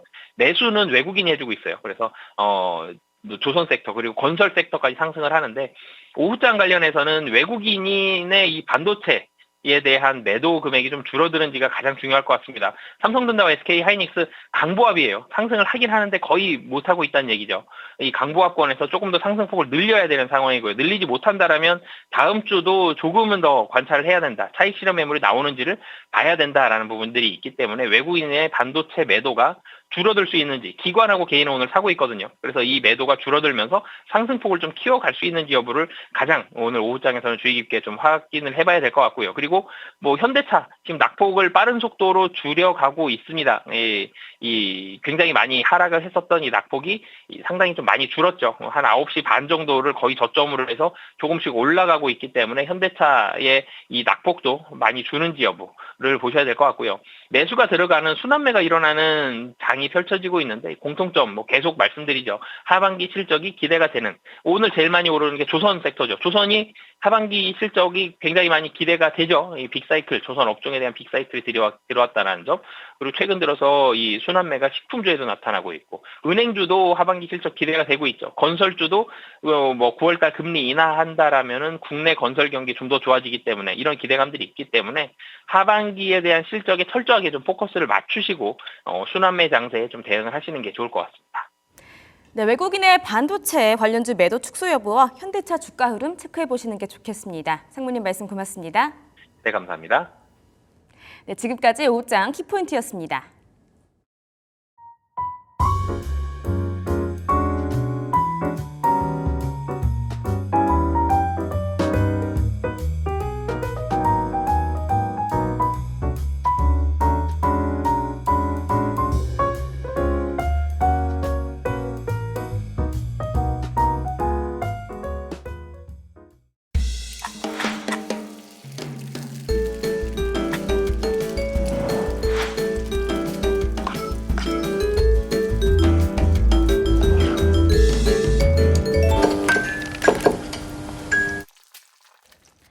자, 맛있는 이슈 분석 맛이슈 시간으로 돌아왔습니다. 오늘은 어떤 이슈로 어떤 분들과 이야기 나눠볼지 먼저 소개시켜 드리겠습니다. 이코노미 리서치의 이슬이 대표님, FR 자산관리 길건우 대표님 모시고 시장 얘기 점검해 보겠습니다. 두 분 반갑습니다. 어서 오세요. 자, 두 분과 나눠볼 첫 번째 이슈 화면으로 만나보시죠. 자, K증시 생존 배틀입니다. 은행주는 정말 살아남을 수 있을까요? 각계 전투 같은 이즘 K증시 속에서 은행주에 대한 향방을 하나하나 체크해 보도록 하겠습니다. 자, 은행주가 지금 우리 시장에서 특히나 오늘장만 보더라도 정말 단연코 견고한 모습을 보여주고 있기 때문에 은행주에 대해서 매력도를 느끼시는 분들이 점차적으로 좀 많지 않을까라는 생각이 듭니다. 은행주가 왜 이렇게 좀 살아남는가? 금리 이슈 말고도 또 다른 면이 있는 걸까? 여기에 대한 좀 이야기 나눠보겠습니다. 길건 대표님께 좀 여쭤볼게요. 네. 대표님, 금리 이슈가 뭐 은행주에 대한 뭔가 어떤 매력도가 될 수는 있지만 그거 말고도 우리가 하반기께 노려볼 만한 게 있을까요? 사실 이제 올해 금융주들이 주가가 괜찮았거든요. 네. 근데 많이 오른 가장 큰 이유는 당연 밸류업 기대감이라고 밸류업. 생각하시면 될 것 같고, 근데 밸류업이 사실은 기존에가 이제 금융주들은요, 사실은 이제 배당해 주는 거 말고는 크게 금융주에 대해서 그 매력 포인트가 없었던 게 사실입니다. 그렇죠. 왜냐면 이제 고정으로 뭐 이제 뭐 제조업을 하는 애들이 아니기 아니고. 때문에 뭐 어찌됐건 벌면 주주환원을 해야 되거든요. 그리고 원래 이제 항상 배당주 상위 종목에도 대부분의 금융주들이 들어갑니다. 은행, 보험, 증권주가 다 들어가요. 근데 이게 정부에서 정책적으로 조금 민다라는 얘기들이 나오면서 특히 올해 조금 많이 올랐고요. 그러다 보니까 최근 들어서는 연기금도 또 많이 담고 있습니다. 근데 많이 담는 게 그냥 포트상으로 안전하게 얘네들이 그냥 기대감만으로는 연기금이 많이 담지는 않아요. 연기금 같은 경우에는 뭐 어떨 주가 때 상승에 대한 기대감도 기대감 있지만 말고? 실적. 아, 네, 진짜. 근데 실적 괜찮았어요. 뭐 예를 들면 지금 주요 은행주들 2분기 순이익 전망치가 보니까 신한금융지주가 작년 동기 대비하면 한 11% 정도 늘 걸로 예상하고요. 그다음에 우리금융지주도 23% 정도. 네, 그다음에 카카오뱅크가 24%. 그러니까 어찌됐건 금융주들이 돈도 잘 벌어요. 그러니까 잘 번 거 어찌됐건 주면은 혜택을 준대요. 그러네요. 그러니까 당연히 이제 잘 갈 수밖에 없다라고 생각을 하시면 될 것 같고, 그다음에 이제 추가적으로 지금 세법도 어느 정도 개정이 돼서 이런 얘기들도 나옵니다. 주주환원 5% 늘리면은 상장사들은 3년 동안 법인세 공제 일부 해준다. 네, 그러니까 안 그래도 나눠줬는데 거기에 추가로 세금을 더 깎아준다는 뜻이고요. 그다음에 이제 배당주에 투자하면 사실은 이제 배당금을 받으면 배당 소득세를 소비자들도 내거든요. 네. 근데 이거 세금도 줄여준답니다. 아, 너무 좋네요. 네, 일석이조지 그러면 뭐. 삼박자가 딱딱딱 맞아 떨어지기 아. 때문에 지금 최근 들어서 주변 증시가 굉장히 혼잡하고 어려운 시기 때 좀 안전한 게 뭐 있을까라고 생각하시는 분들이 금융주로 조금 수급이 많이 들어오는 것 같습니다. 그렇네요. 연기금이 뭐 그냥 기대감으로만 움직이는 또 부분들은 아닌 것 같고 실적적인 측면도 좋은데 여기에 주주 환원 정책을 늘리면 투자자들도 이득을 받기 때문에 이제 개인 금융주들 안에서도 좀 매력 포인트가 있는 것 같다라는 얘기를 했습니다. 은행주 좀 살펴보셔야 될 것 같고 밸류 기업, 주주 혜택, 하반기 은행주 그러니까 배당에 대한 얘기들이 좀 있거든요. 배당적인 측면들을 좀 봐야 될 것 같습니다. 자사주 매분 좀 얼마나 하는지 그 규모는 어떻게 될지 이런 것도 좀 궁금한데 이슬이 대표님 알려주세요. 네, 우선 이제 확실히 조금 상반기보다는 뭐 하반기 때 더 그 스케일이 좀 많이 커질 수밖에 없다라고 좀 보고 있고요. 앞에서 이제 말씀을 굉장히 좀 잘 해주셨는데 결국에 지금 이제 은행주들이 이렇게 가는 이유가 뭐냐면 근본적으로는 이제 그 밸류업 세제 개편에 대한 좀 기대감이다라고 보시면 될 것 같고요. 우선은 이제 그 또 2분기 실적이 또 너무 잘 나왔습니다. 뭐 지배순이익 그리고 순이익, 영업이익 이게 지금 시장의 예상치보다 훨씬 더 넘는 이제 그런 이제 어닝 서프라이즈는 좀 기록을 했거든요. 그래서 이런 분위기들이 좀 이어지고 있다라고 좀 보시면 될 것 같고요. 그리고 최근에 이제 주가 흐름들을 보게 되면 은행주들이 굉장히 좀 많이 올랐어요. 근데 그럼에도 불구하고 가치적으로 보면 아직도 싸다라는 겁니다. 지금 올랐는데도 여전히 PBR이 지금 1배 미만이거든요. 그래서 물론 이제 PBR이 무조건 낮다라고 해서 저평가된 건 아닙니다. 뭐 실적이 안 좋거나 영업이익이 적자인 기업들이 PBR이 1배 미만이면은 그건 이제 제대로 평가를 받고 있는 거지만 사실 은행주들 같은 경우에 지금 기대 요소들이 굉장히 좀 많잖아요. 근데 여기다 지금 실적까지 받쳐주고 있다라는 거. 그런 점에서 봤을 때 여전히 PBR이 뭐 0.6배에서 평균 5배 수준밖에 안 됩니다. 그럼 결국에 이제 0.8배, 9배까지 올리려면은 이 주주 환원을 굉장히 좀 적극적으로 할 수밖에 없다라는 거. 이런 거를 좀 보시면 좋을 것 같고 그리고 실제로 지금 이제 주주 환원율 자체가 굉장히 좀 많이 올라가고 있습니다. 이제 과거 같은 경우에 이제 주주 환원율이 한 20%대에 머물다가 작년만 해도 20%대 수준이었습니다. 근데 올해 들어서는 한 30%대까지 지금 늘어났고요. 이걸 조금 더 중장기적 관점에서 본다면 한 40%에서 50%대까지 늘어날 것으로 좀 보이고 있기 때문에 당연히 이런 부분들이 이제 긍정적인 좀 요소가 될 수밖에 없지 않나라고 보고 있습니다. 그리고 또 이제 하반기로 가면은 뭐 금리 인하에 대한 기대감들도 있죠. 그래서 사실 그동안 이제 금융주들이 이제 은행주들도 마찬가지고 그동안 이제 어떤 그 우려감이 있었다라고 하면은 그 대손 비용이 많이 증가를 했습니다. 아무래도 이제 그 PF 사태가 좀 터지게 되면서 이런 대손 비용이 이제 좀 증가를 했었는데 결국에 이제 금리 인하를 하게 되면은 건설사들도 어느 정도 좀 상반기보다는 환경이 많이 좋아질 거고 은행주도 역시도 대손 비용 감소로 좀 이어질 수 있다라는 거 이런 부분들도 좀 긍정적으로 좀 보셔도 좋을 것 같고요. 그 안에서는 이제 뭐 KB금융 이제 좀 큰 기업들 위주로 좀 보시는 게 좋겠다라는 말씀드리겠습니다. 굵직한 기업을 좀 보는 게 중요하다라는 좀 얘기들을 해주신 것 같아요. 부동산 PF 우려도 해소되는 것 같고 여기에 대해서 금리 인하 가능성의 확대까지 당연히 긍정적인 요소가 될 만한 부분들이 많기 때문에 배당은 그렇게 커질 수밖에 없다라고 정리를 좀 내리도록 하겠습니다. 국내 증시에서 금융업을 보면은 사이트에 보니까 20년 주기로 그 슈퍼사이클이 도래한다라는 얘기들이 있더라고요. 그러니까 1980년대는 증권주가 주목을 받았고 2000년대 때는 보험, 그리고 이제는 이제 은행주다라는 얘기가 있을 정도인데 증권가에서 그래서 그런 건지 은행주 목표 주가 계속 높여 잡고 있거든요. KB금융 11만 원대까지 얘기 나옵니다. 대표님, 네. 은행주 전망치 다 좀 긍정적, 뭐 이 대표님도 그렇게 얘기하시는데 네. 길건 대표님께서는 여기에 대해서 좀 어떻게 보세요? 뭐 목표가 상향 계속 가나요? 뭐 20년 주기설은 너무 좀 틀에 짜맞춘 얘기인 것 같다. 네, 그런 것 같고. 그럼 대표님 입장에서는 어떠세요? 네, 그냥 주변 환경 자체가 어. 지금 은행주가 조금 안전한 거예요. 원래 금융주를 투자하시는 분들 입장에서도 평균적으로 지금 배당 수익률 보시면은 한 5%대 나오거든요. 네네. 근데 금리가 인하기에 의외로 배당주들이 좋습니다. 지금 시중은행 가시면 은행 예금 넣으시면 몇 프로 이자 주는지 아세요? 몇 %예요? 아, 저축 안 해요? 아, 저는 뭐 투자하죠. 네, 뭐한 지금 뭐 3.5% 정도 줍니다. 3.5%. 그러니까 4% 이하로 떨어졌어요. 그러니까 고금리 상황 때는 사실은 배당주가 그렇게 인기가 별로 없습니다. 네, 근데 저금리 상황으로 넘어갈 때는요, 사실은 배당주가 인기가 많아집니다. 왜냐면 못해도 안전한 금융주들의 네. 투자하기만 해도 사실은 배당으로 연 5%는 받거든요.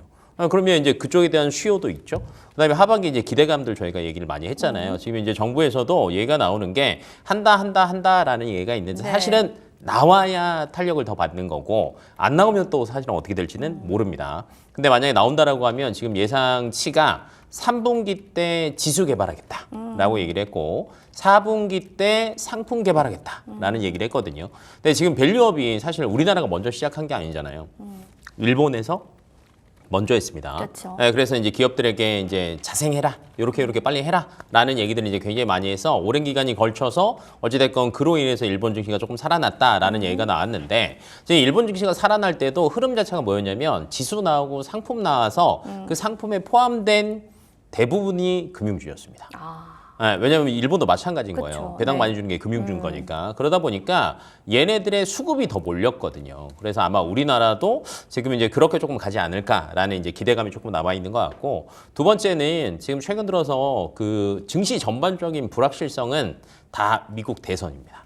미국 대선 네, 때문에. 이들이 어떤 말을 하느냐에 따라서 네. 관련 섹터 확 죽기도 하고 올라가기도 하고 이런 것들이 많이 움직이는데 은행주는 별 여기에 타격을 받을 일이 없는 거죠. 왜냐하면 갑자기 트럼프가 야 니네 한국 밸류업 한다는데 하지 마 이렇게 할 수는 없잖아요. 그쵸. 네, 그래서 이제 그런 악재 이게 불확실성이 가장 큰 악재거든요. 근데 불확실성에 은행주는 포함이 안 되는 거죠. 네, 그러다 보니까 최근에 흐름 자체가 조금 좋게 되고 있다라고 생각하시면 될 것 같습니다. 아무래도 목표가를 계속 높여잡을 수밖에 없는 게 불확실성이라는 부분들이 없기 때문에 은행주가 잘 갈 수 있다, 안정적으로 이런 얘기들을 좀 해주신 것 같습니다. 지금 미국 월가의 대형 그 큰 은행들을 보면은 2분기 실적에 축보를 좀 터뜨리고 있습니다. 하반기에도 우호적일 것이다. 은행주에 대한 의견들은 나오고 있는데 그렇게 되면은 이제 이 글로벌 경제 시장의 청신호로도 우리가 좀 해석을 해도 되는 걸까라는 좀 생각까지도 들거든요. 어떻게 대표님께서는 여기에 동의하십니까? 우선은 조금 수혜를 받을 수 있는 나라가 좀 제한적이지 않을까 좀 이렇게 보고 있고요. 우선은 이제 미국의 주요 은행들도 실적이 굉장히 좀 좋게 나왔죠. 그래서 2분기에 다 이제 어닝 서프라이즈를 대부분은 이제 좀 기록을 했습니다. 그래서 이런 영향을 이제 국내 증시도 같이 받았다라고 보시면 될 것 같고요. 어찌됐든 지금 미국의 금리 방향성을 대부분의 나라들이 좀 따라가기 때문에 사실 이런 재무 구조에 대한 부분들도 같이 갈 수밖에 없습니다. 그래서 이런 영향들을 좀 같이 받고 있었다라고 보시면 될 것 같은데 다만 이제 3분기로 갈수록 조금 우려감은 좀 존재를 해요. 뭐냐면 이제 순이자 마진이 좀 감소를 하고 있다라는 겁니다. 그래서 다 좋게 나왔는데 사실 2분기 때도 순이자 마진은 조금 아쉬웠거든요. 근데 아무래도 이제 은행주나 금융주들 같은 경우에는 이 이자 마진이 곧 기업의 수익성이기 때문에 굉장히 중요합니다. 아무래도 이제 하반기에 금리나 기대감이 좀 번지게 되면서 이 대출 수요가 굉장히 좀 많이 늘어났었어요. 그러니까 이제 앞으로 금리 내리니까 대출 이제 많이 받아놓자 이런 수요가 좀 2분기에 많이 몰렸었습니다. 그래서 결국에 이게 3분기에 이제 순이자 마진 감소로 좀 이루어질 수도 있는 부분이기 때문에 사실상 이제 전체적인 어떤 글로벌 시장의 좀 청신호라고 보기엔 좀 어렵지 않을까라고 보고 있고 우선 3분기 실적도 좋을 것으로는 보이지만은 이자 마진을 꼭 좀 체크를 하시는 게 좋지 않을까라는 말씀 드리겠고요. 그럼에도 이제 국내 증시에 대한 어떠한 금융주들은 좀 좋게 보는 이유는 결국에는 밸류업 때문입니다. 네, 이거는 어떻게 보면 우리나라만의 지금 개별적인 모멘텀인 거거든요. 그래서 그런 부분들을 봤을 때 우리나라 이런 관련 금융주들이 할인율이 훨씬 더 높다라는 거고 이제 우리나라 쪽만 봤을 때는 아직까지 전망은 밝지만 이게 세계 경제까지 미칠지는 조금 더 3분기 실적을 좀 지켜봐야 되지 않을까라는 말씀 드리겠습니다. 갈수록 좀 봐야 되지만 글로벌적인 모든 측면에서 모든 나라가 청신호는 아니고 일단 어떤 부분의 나라가 영향을 받는데 그중에 우리나라도 같은 증시에 영향을 좀 받는 것 같다라고 좀 얘기를 해주셨습니다. 그러면 이제 트럼프 트레이드가 은행주에 부정적 영향을 끼치지 않을 거다라는 이런 전망들이 좀 나오고 있기 때문에요. 투자자들 기대감이 지속되는데 뭐 앞서서도 우리 김일권 대표님이 같은 맥락으로 얘기는 해주셨지만 향후에 좀 전망을 본다면 올해까지 보는 게 아니라 조금 더 넓게 길게 가져가도 괜찮은 좀 섹터라고 보시나요? 네, 뭐 이제 추가로 설명을 드리자면 사실은 이제 금리 인하기에 은행주들이 좋을까라는 걸 한번 고민을 해봐야 되는데 네. 좋다라고 봅니다. 이윤즉슨 그 하반기로 넘어갈수록 불확실성이 제거가 돼요. 네. 첫 번째 불확실성은 금리가 도대체 언제까지 계속 이 상태일 거냐. 내린다 했는데 사실은 내린 건 없거든요. 근데 이제 지금 예상치로는 9월 달에 이제 첫 금리 인하가 네. 시작되지 않을까라고 이제 예상이 되고 있고요. 그러면 시장에서는 기업들은 내년 금리 인하에 대한 기대감을 먼저 땡겨올 겁니다. 네, 그래서 어찌됐건 앞으로 인플레이션도 좀 어느 정도 잡힐 거고 그다음에 금리도 조금씩 떨어질 거니까 그러면 내가 앞으로 열심히 돈을 빌려다가 사업을 해도 괜찮지 않을까라는 게 조금 더 우세할 거예요. 그러면 예를 들면 정해진 적게 대출을 하고 이자를 적게 받는다라고 하면 사실은 좀 수익이 떨어지죠. 근데 금리가 높은 시기에는 항상 연체도 고민을 해야 됩니다. 근데 금리가 낮은 시기에는요. 적게 남기더라도 많이 줄 수 있고요. 그다음에 연체도 사실은 별로 의미는 없거든요. 그래서 실질적으로 더 좋아질 거다. 그다음에 이제 11월이 되면 불확실성이 또 하나가 제거됩니다. 대선이 끝납니다. 그렇죠. 네. 그렇다라고 하면 어찌됐건 은행주들 입장에서는 사실은 11월에 끝났어요. 그러면 항상 12월 넘어갈 때 전통적인 금융주들이 또 뭐가 있습니까? 배당을 받죠. 배당. 아하, 네, 그래서 배당 이것까지 시계열로 보더라도 은행주들은 크게 나빠질 건 없다라고 생각하시면 될 것 같습니다. 네, 기승전 나빠질 일은 없다라고 정리를 하면 좋을 것 같습니다. 워낙 또 좋은 부분들이 많으니까 금융주 안 담은 게 오히려 내가 지금 잘못하고 있네 생각 드시는 분도 계실 것 같아서요. 그러면 이 대표님은 어떤 좀 금융주들을 보고 계신지 먼저 화면을 통해서 만나보겠습니다. 자, 신한지주, 제주은행, KB금융, 하나금융지주, 상상인 등 다양한 종목들이 있는데 이 중에서 이 대표님의 원픽은 어떤 종목일까요? 역시나 KB금융이었습니다. 이야기 들어보겠습니다. 와, 너무 높은 거 아니야? 지금 계속 잘 가서 지금 사면 오히려 좀 손실 볼 때 큰 타격 있는 거 아니야? 생각 드실 분들도 계실 텐데 그래도 대장주는 대장주인가요? 네, 저는 항상 말씀드리지만 가격이 아니라 가치를 봐야 됩니다. 그래서 가치를 보자. 네, 많이 올랐지만은 결국에 지금 PBR 1배도 아직까지도 안 되고 있다라고 좀 말씀드리고 있죠. 그래서 아까 계속해서 말씀드리지만 지금 상황이 또 좋아지고 있다라는 거 이런 부분들을 봤을 때 KB금융 아직까지 상방이 좀 많이 열려 있다라고 저는 좀 보고 있거든요. 그래서 이런 부분들을 봤을 때 좀 긍정적으로 보시면 좋을 것 같고 또 이제 KB금융인 이유는 이제 항상 이제 대장격으로 좀 움직였습니다. 오늘은 조금 시세가 다르게 움직이는 것으로 보이고 있는데 우선 최근에 또 리딩뱅크를 또 탈환을 할 것으로 좀 보이고 있는 상황이고요. 최근에 이제 홍콩 ELS 사태로 인해서 좀 배상액 때문에 이제 재무적인 어떤 출혈이 좀 있었기 때문에 잠깐 신한 쪽에 1위 자리를 내줬습니다만은 이번 2분기 실적 발표 이후에 다시 한번 좀 탈환을 할 것으로 보이고 있습니다. 왜냐하면은 이제 ELS 사태 관련해서 비용 부분이 이제 일부 이제 환입이 될 것으로 좀 보이고 있는데 사실 AB금융 같은 경우에 이게 지금 규모적으로 봤을 때 한 8천억 이상 정도 이제 배상을 한 것으로 보이고 있는데 이게 지금 어느 정도 일부 환입이 좀 될 것으로 좀 보이고 있습니다. 그래서 아무래도 신한 쪽보다 이제 출혈이 한 3번 정도 더 많았기 때문에 환입폭도 더 클 수밖에 없지 않나 이렇게 좀 보고 있고요. 이에 따라서 이제 순이익폭도 훨씬 더 이번에 좀 크게 개선이 된 것으로 보이고 있는 상황입니다. 그래서 무엇보다 좋은 것은 결국에 우리가 지금 금융주를 보는 이유가 뭐냐면 주주환원에 대한 기대감이 가장 근본적이란 말이에요.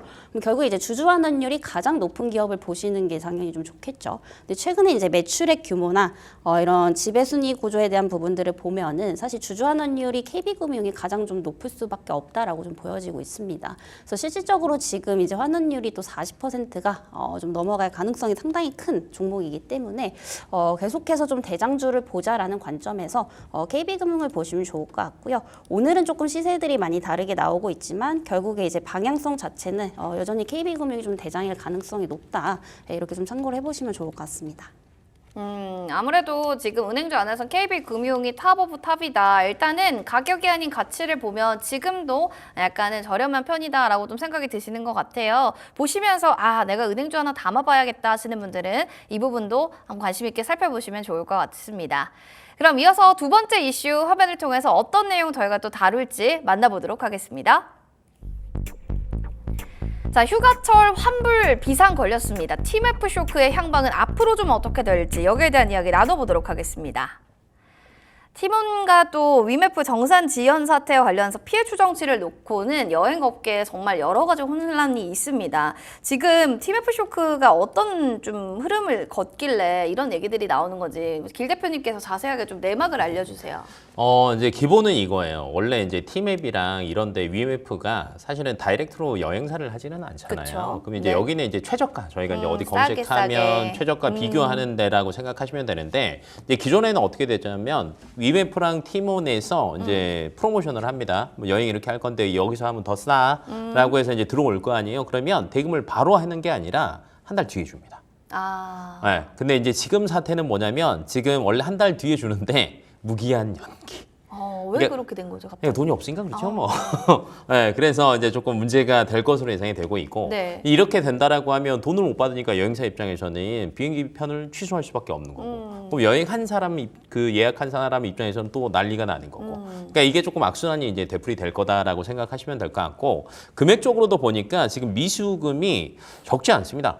지금 하나 투어가 한 80억 정도. 어우, 미수금만, 네, 그다음에 모두 투어가 한 75억, 참 좋은 여행이 67억, 그다음에 교원 투어가 60억, 노란풍선 60억, 야놀자도 한 30억 정도 된다라고 얘기를 하고 있고 이거 전체 다 합하면 한 1,000억 예상합니다. 아이고. 네, 그러다 보니까 관련 여행 관련주들이 그냥 주가가 쭉 빠졌다라고 생각하시면 될 것 그럴 같고, 수밖에 없네요. 네, 그럼 네. 소비자들 입장에서는 여기서 이탈하고 취소하고 사태가 벌어질 수밖에 없거든요. 네, 이제 여기다 플러스 알파로 사실은 이제 야놀자 같은 경우에는 네. 그 기존에 이제 갖고 있던 지분을 얘네들한테 또 넘긴 것도 있거든요. 근데 여기에서 이제 Q10에 인터파크 커머스 지분을 4월달에 넘겼어요. 전량 1,700억을 받아야 되는데 지금 7을 넘어갔잖아요. 아직까지도 1,700억을 못 받고 있어요.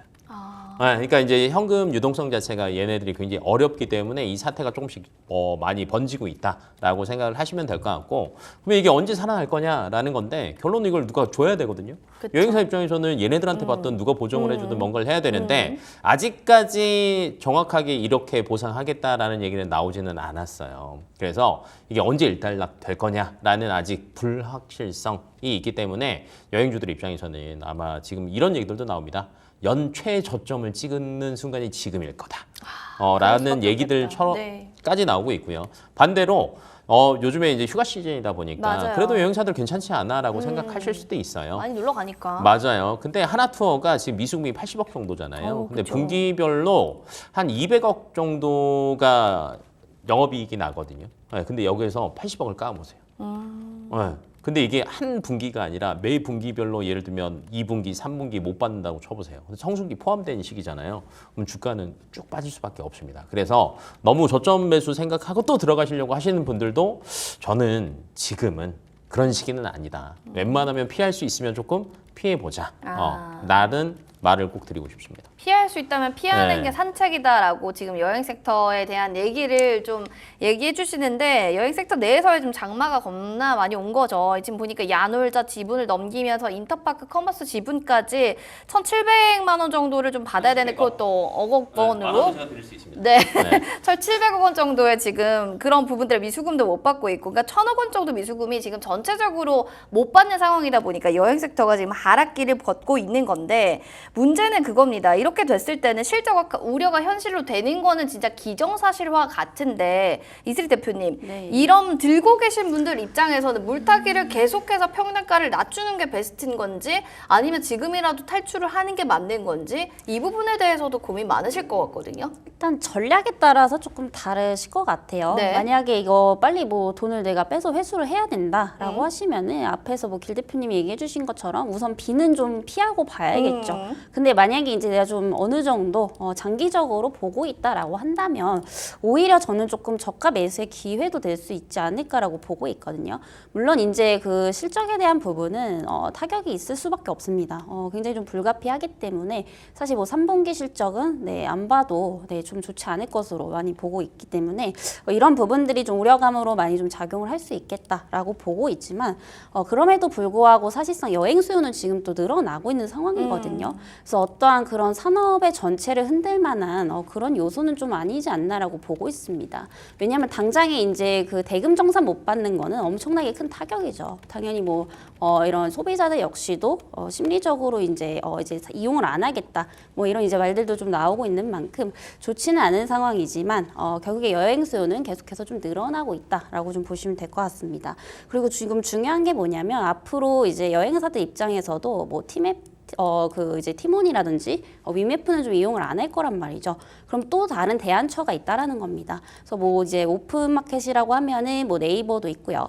그리고 이제 추가적으로 뭐 쿠팡 이런 기업들도 좀 있기 때문에 지금 이 상태가 뭐 영원히 지속되지는 않을 것이다. 저는 좀 이렇게 보고 있습니다. 다만 워낙에 그 이제 정산 못 받은 대금 자체가 굉장히 크다 보니까 당연히 단기적으로 그 타격은 있을 수밖에 없다라는 거 이런 부분들을 봤을 때 결국에 지금 이제 여행주들은 장기로 보냐 아니면 단기 관점에서 보느냐 이 부분을 꼭 좀 체크를 해보시는 게 좀 좋을 것 같습니다.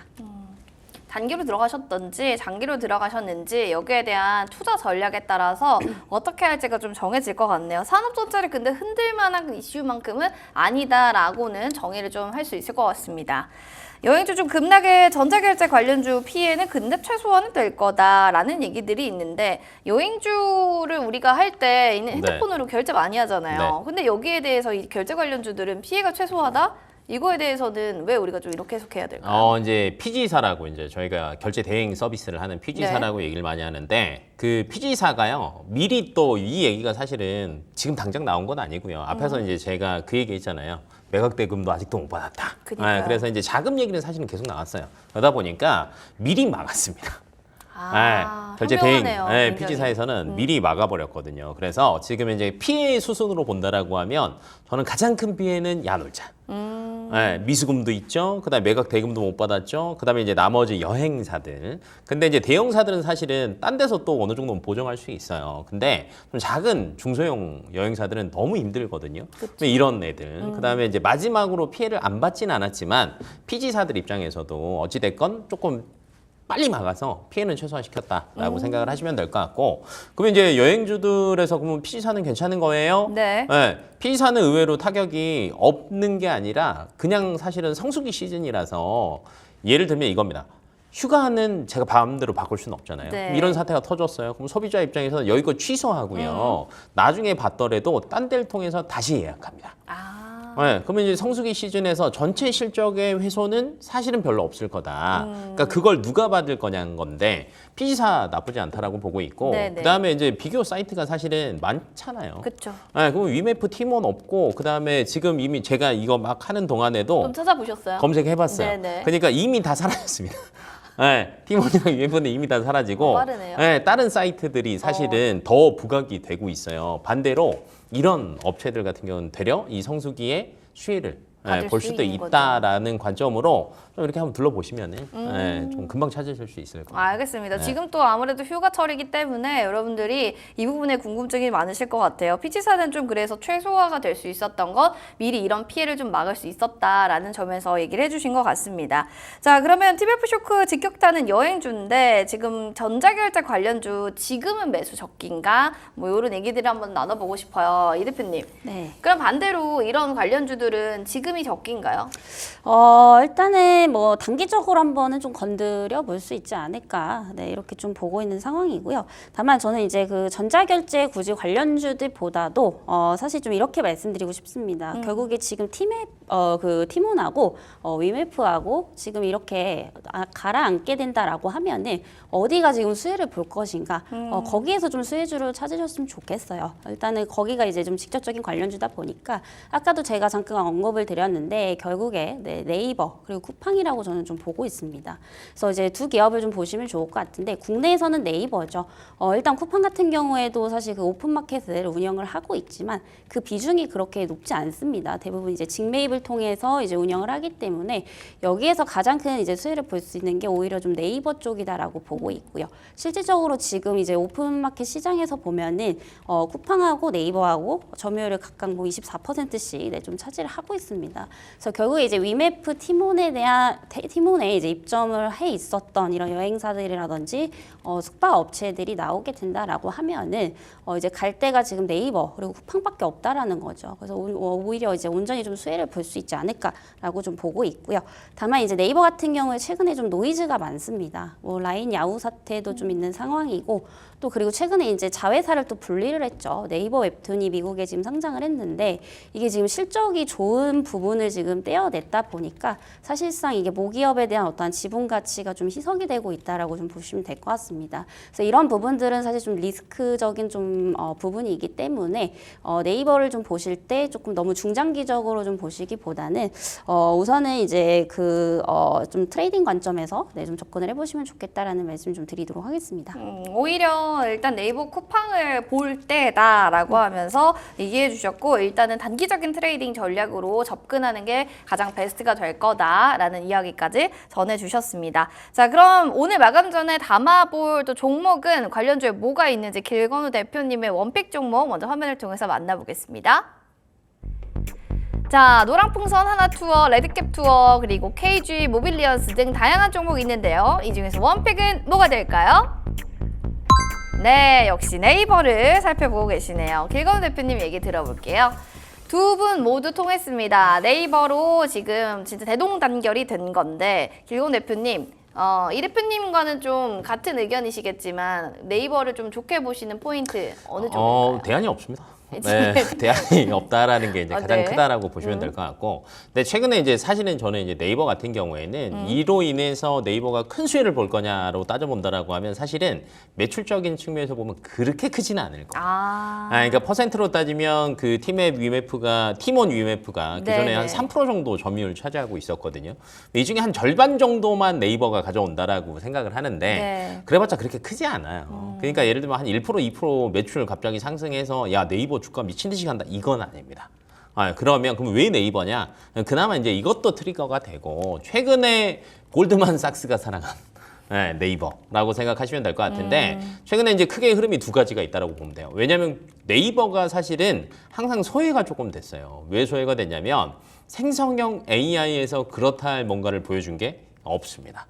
그러니까 이쪽에서 너무 이제 쉬다 보니까 조금 소외가 많이 됐었는데 이걸 조금 타개할 만한 게 최근 들어서는 계속 이슈가 나오고 있다라는 거예요. 그래서 이제 저점에서 조금 많이 올라왔는데 첫 번째는 휴머노이드 로봇 이슈가 있습니다.